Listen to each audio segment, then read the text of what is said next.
Cooperative learning is a successful teaching strategy in which small teams, each with students of different levels of ability, use a variety of learning activities to improve their understanding of a subject.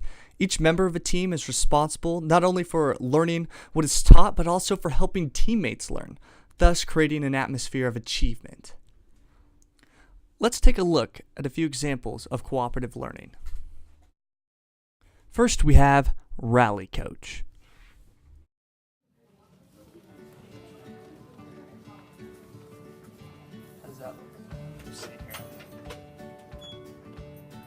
That looks good. Awesome. Your turn. Awesome.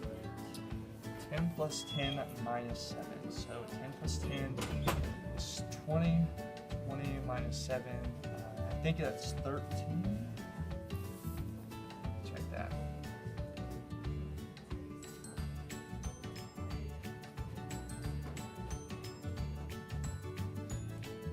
Yeah, you got it. All right. Nice. 15 divided by 2.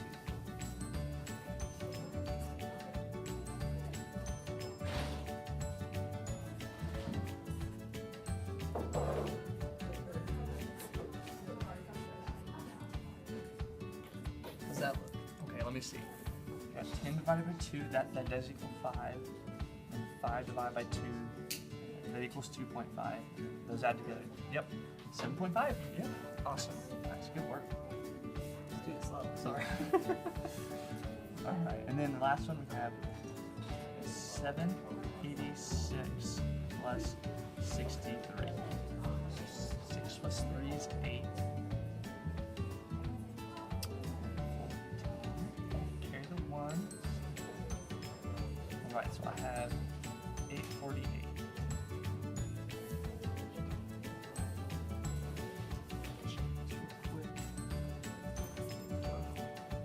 I think 6 plus 3 is actually 9. So you're 49. Oh, you're right, you're right. Does that look good? Yeah, you're right. Sweet.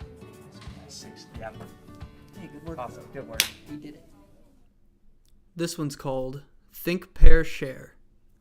We're doing a think, pair, share over this Manhappenin magazine article on getting involved in campus. So if everybody could just read the article, and in a couple of minutes we will discuss what we read. You guys will find a partner and you'll share what you read. 20 minutes later. Find a partner and we will do our think, pair, share. Yeah, you want to be a partner? Yeah, that'd be great. Okay, awesome. Okay. Let's do it. What article did you read? So we had to read the tip. It was about getting involved in campus. I really felt as if it was a really good article, and we really was really heartfelt to me. Because I really feel like you should really get involved in campus, no matter who you are. No, I agree. And when he talked about like his college experience wouldn't be the same without being involved in campus. It's where he met all of his lifelong friends. It's actually where he met his wife. I was like, wow, like maybe I should get involved in campus somehow because I'm not really involved right now. So yeah, definitely like pursuing your interests and pursuing what you want, what you do, and what you love. So. That's great. Next up, Round Robin. Okay, class, so today we're going to have a round robin discussion about something that you really liked about the book that we read in class together. It was The Hunger Games, so just say something that you really liked about the book or something that you didn't like. Okay, I'll start. I really liked the dystopian era and how it was like portrayed and stuff. That's really good. I think for me, the thing I liked about most was just I felt like there was kind of an underlying theme of like self-sacrifice. I really appreciated when Katniss sacrificed herself for her sister Prim. I think that embodies so much. I really appreciated that. I thought the presence of a strong female role really stuck it to the patriarchy. That's pretty cool. Pros of cooperative learning. Studies have shown that it leads to higher academic achievement, it leads to an increase in social skills, and it encourages the development of a diverse classroom. Let's see what your classroom could look like. All right, class, I'm glad you all are here and ready to learn today. Today we're going to learn about talk about how an aspect from your hometown has influenced you and why you think it's important. So, Ben, do you want to pair up with Sally, and you guys can go ahead and talk about some important aspect from your hometown? So. So I went to school in a very big city. So my high school graduating class was like 1,000 people. And it was crazy because you didn't know everybody in your graduating class. And the funniest thing was sitting there at graduation, and when everybody walked by, you'd think, wow, I've never met that person before in my life. But it was really cool because I got to meet a whole bunch of different kinds of people, and I realized people have different backgrounds and perspectives and stuff like that. That's cool. Because I went to a very small school. We were 1A, so I only graduated with 30 people. And so the same people I went to kindergarten with, I also graduated with. So where you talk about you didn't know them, I knew everybody. And so when they're walking across the stage, you're like, oh, I remember back to 3rd grade, or I remember going to daycare with them. So I think that's really cool that it's so different depending on where you're from, because we knew everybody and you knew what everybody was doing. So it was just really cool.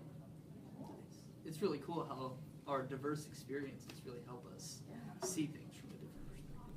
Very cool. Some of the drawbacks of cooperative learning include the potential for unfair grading practices, which disproportionately help or harm members of the group. The decentralized nature of cooperative learning grouping contributes to a higher potential for distractions as well. Don't let this be your classroom. Okay, Sally, how you doing here? Did you see the game last Well, night? Dude, the national I was doing championship. good, but You I and- just I have a really quick question from 40-point line. about this. I mean, about number Tiger one. Woods, the Masters is I coming got a up. different answer but, I mean, than what they got It over wasn't there, Tiger and Woods, so I was but just wondering if you dude, could how'd your walk me bracket turn through out, it so man? we can see what I did Very, very poor. Okay, hold I on thought one the second, Celtics Sally. were going to take Hey it all. guys, Ben, Jerry, can I have you guys please get back to working on your math problems instead of talking about sports? Thanks so much, guys. Cool. Okay, 5-5. Okay, yeah, but the basketball game. Okay, here we go. How fun was that? So There were I 5 did players on that. the first There thing were right like- here. they There were were 5 You see players it? on that court. Uh-huh. I And wish then- they Did you paid get there? more attention to us because it'd be a I lot did harder this second to step, distract. and their second You step know, over there is honestly, a lot different just than doing mine. all So this I don't know just if I distracts just me got the the whole formula time. But you know what? right That's okay now, because I love talking about sports. or what? Yeah, me too. I mean, ball is life. Sports Ball is sometime. life. Ball is life. You know what isn't life? What? Math problems. Math. Who cares about math? Okay, guys, we need to make sure to get back to our math problems. Thanks a bunch.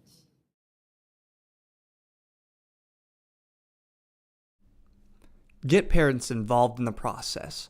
It will make it a lot easier. Don't assume all students have the same level of interpersonal skills. Make sure to carefully structure activities to get the most out of your students' time, and use grouping to your advantage. Start with highly structured activities to ensure your students can handle increased levels of autonomy. Slowly remove structure to allow them to spread their wings.